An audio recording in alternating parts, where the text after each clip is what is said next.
Bismillahirrahmanirrahim. Assalamualaikum warahmatullahi taala wabarakatuh. Okey, tuan-tuan, hari ini 29 hari bulan 6 2021 pada pukul 2.21 pagi. Tak tidur lagi saya tuan-tuan ya. Okey, tuan-tuan, kali ini saya nak share sedikit mengenai satu setup yang berlaku di Delhi, di mana kalau kita perhatikan di sini kita ada satu setup which is setup re-entry cell di Delhi. Okey, saya besarkan sikit. Di mana kalau kita melihatkan di sini kalau kita melihatkan di sini terdapatnya rejection yang berlaku di MA5 ataupun 10 high. Okey, 5 10 high which is telah mengaktifkan setup re-entry cell selepas berlakunya signal momentum cell. Okey, kalau kita lihatkan di sini ialah signal momentum cell di mana terdapatnya candle yang close melepasi low BB. Okey, melepasi low BB. So momentum cell ini mengatakan bahawasanya kejatuhan ataupun kecenderungan price untuk terus turun masih lagi kuat. Okey, masih lagi kuat. And then telah berlakunya kenaikan dan kalau kita lihat pada hari this one pada last week if I'm mistaken, hari Jumaat, dia still reject MA5, MA10 high. Okey. So sekarang ni telah aktif setup re-entry cell untuk NZD USD di time frame daily. Okey. So kita lihat apa yang berlaku di TF kedua which is TFH4. Okey. Okey tuan-tuan. Okey, ini ialah TFH4 di mana marking kotak oranye ni ialah marking zone-zone MA5, MA10 high di daily which is potensi setup re-entry cell di daily. Okey. Kalau kita perhatikan di sini, okey, di sini kita melihatkan bahawasanya telah muncul arah kukuh sel ya. Saya tandakan arah kukuh sel ini. Okay, this one is arah kukuh sel ya. Candle arah kukuh sel. Okay, this one is candle arah kukuh sel which is candle tutup melepasi MA5, MA10, mid BB dan dalam masa yang sama EMA 50. Okey. So kita tahu arah kukuh sel ini ialah sekadar signal yang mengatakan bahawasanya market bersedia untuk melakukan pertukaran trend daripada uptrend to downtrend. Okey, daripada uptrend to downtrend. Okey, dalam masa yang sama saya juga gemar menggunakan FMCBR. Kalau tuan-tuan tahu melihat kepada video-video saya, kadang-kadang saya akan melakukan analisa mapping berdasarkan FMCBR dan kadang-kadang saya akan menggunakan BBMA dan kadang-kadang saya akan combine kedua-duanya. Okey, kalau kita perhatikan di sini, kalau daripada kacamata FMCBR juga kita melihatkan bahawasanya CB1 dia juga telah pun pecah. Okey, CB1 ni berada di sini.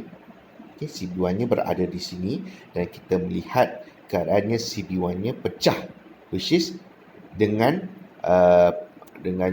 pecah juga dengan sebatang candle which is di sini ya. Okey. Di sini pecah tapi tiada arah kukuh sel lagi. Tetapi beliau melihatkan this particular candle membuat arah kukuh sel. So di sini kita sudah ada confluence di mana CB1-nya sudah pecah dan kemudiannya telah muncul arah kukuh sel. Okey, arah kukuh sel. So untuk kita melakukan ataupun mencari entry adalah di sekitar kawasan MA5, MA10 high which is di sini. Okay, which is di sini. Okay, ini ialah antara entry-entry yang akan direkomendkan which is sekiranya berlakunya arah kukuh sel which is this one.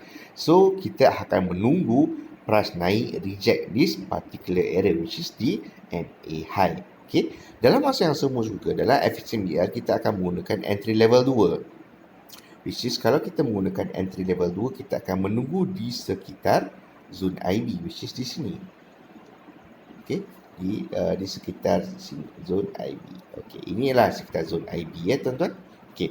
So di sini kita sudah melihat kita sudah melihat ada poin-poin untuk kita tunggu untuk kita melakukan entry, which is di MA high. If price naik and reject MA high, so kita dah boleh melakukan entry di sekitar MA high ataupun MA5, MA10 high. Ataupun sekiranya kita juga boleh menunggu price datang retest balik di sekitar zone IB. Okay, di sekitar zone IB, which is ini ialah zone IB, and then CB1 pun sudah pun pecah. So sekarang ni kita hanya menunggu entry level 2 di sekitar zone IB. Dalam masa yang sama kita juga ada entry level 6 di sini ya tuan-tuan. Okay, dalam bentuk A, B, C. So di sini ialah sekitar zone entry level 6. So kita boleh melakukan entry berdasarkan price action. Kita melihat keadaan price, kalau price datang test MA5 10 high, reject, kita boleh melakukan entry. Ataupun dalam masa yang sama price boleh terus naik untuk test balik kita punya IB, which is dia akan bagi kita entry level 2. Okay, entry level 2. Dan kalau tuan-tuan move to the left, look to the left, kita juga melihat di sini adanya pattern A, B, C, which is this one is drop base drop, drop base drop, dan ini ialah antara zon-zon kita melakukan entry. Okay, so kita melihat ada beberapa confluence di situ, untuk kita follow re-entry sell, setup re-entry sell di daily untuk PNZ di USD. Nah, dalam masa sama bila kita zoom in di H4, kita sudah jumpa market sudah melakukan arah kukuh sell, pertukaran trend daripada uptrend to downtrend, dan dalam masa yang sama juga kita melihat CB1 juga telah pun berjaya dipecahkan. So entry-entry yang terbaik ialah kita menunggu price naik, datang retest MA5, MA10 high, ataupun di zone EL2, which is di zone initial break. Okay, so kita akan cut loss sekiranya berlakunya bacaan momentum buy di H4. Sekiranya price close di luar BB dan membuat bacaan momentum buy, disarankan kita cut loss terlebih dahulu. Kalau kita nak pasang SL, kita boleh letak sedikit di atas low BB ya. Kita letak sedikit di atas low BB. Dan macam mana juga dengan perkiraan TP-nya? TP-nya kita boleh melakukan satu penarikan Fibonacci. Okey, kita melihat Fibonacci, kita tarik melakukan satu penarikan Fibonacci. So besarkan sikit di sini, dan apa yang break is di sini yang break. Okey, so kita boleh melihat, kita boleh ambil di sekitar zon ini 161. Kalau insyaAllah kalau sampai kita boleh ambil dulu TP di sekitar zon 161. Kalau price terus melakukan terjunan, kita boleh melihat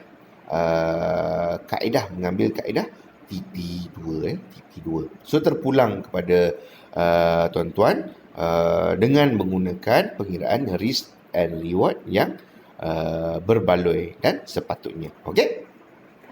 Okey, itu saja perkongsian hari ini untuk setup di pair NZD USD, which is kita mencari re-entry sell di daily di mana price telah pun reject MA5 MA10 high setelah melakukan bacaan signal momentum sell di daily. So di H4 kita sudah melihat telah terbentuknya arah kukuh sell, dan dalam masa yang sama CB1 juga telah pun berjaya dipecahkan. So kita hanya menunggu price untuk datang di test balik MA10 high ataupun di zon-zon IB untuk kita mencari entry-entry yang terbaik. Sekiranya price melakukan bacaan momentum buy, kita cut loss ataupun kita boleh meletakkan SL siap-siap di atas, sekitar atas sedikit daripada level top BB sekarang.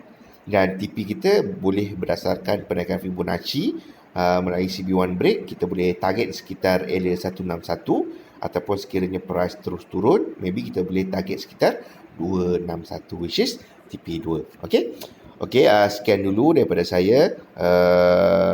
Ini hanyalah sekadar mapping untuk melakukan entry, perlu ingat kita perlu menunggu signal dan setup itu complete terlebih dahulu. Sekian. Assalamualaikum warahmatullahi taala wabarakatuh.